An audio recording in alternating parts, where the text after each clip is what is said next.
I'm Mike Epple in the 680 newsroom. I was back to work for the Canadian markets today after the four-day Christmas break, and TSX Composite hit an intraday record high. Now, the trading volumes were pretty light. Same thing on Wall Street. A lot of people are away this week and not trading, and it's been a pretty good year with just now 2 days left in the trading sessions for the TSX and Wall Street markets. But nevertheless, the buyers were out today on the Canadian markets, led by one particular component of the market, and those were the medical marijuana producers. This group of stock has been a top performer in the later stages of 2017 in preparation for the legalization of weed in 2018. Lots of buying interest. Some of these stocks have more than doubled over the course of this year. Aurora Cannabis and Canamed are engaged in takeover battle. So we've seen a lot of trading activity on these particular companies on a daily basis.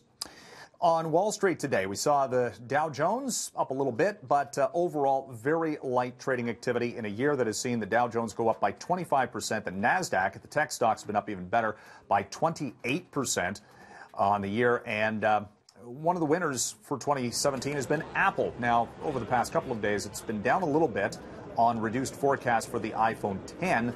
But also, Apple facing as many as 8 lawsuits after the company admitted that it was throttling back the speeds on some older iPhones to compensate for the phones dealing with new operating systems, which were draining battery power too quickly. The lawsuits contend that Apple should have just replaced those batteries.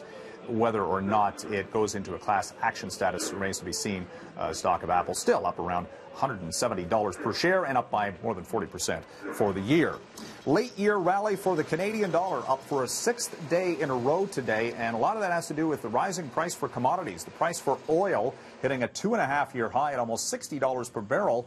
And we also have seen base metals, copper, for example, today close to a 4-year high. And that's good news, particularly for Canadian mining companies and energy producers going into 2018. Now, the Canadian dollar is up for 6 days in a row. Bitcoin's been all over the map. Attracted today as high as $16,000 US, which was a 50% rally from last Friday when Bitcoin traded briefly below $11,000 US. Today it was still down around 15,500, but over the course of this year up by about 1,400%. So, I mean, it's been a massive rally for those cryptocurrencies, and we'll see if that trend continues into the new year.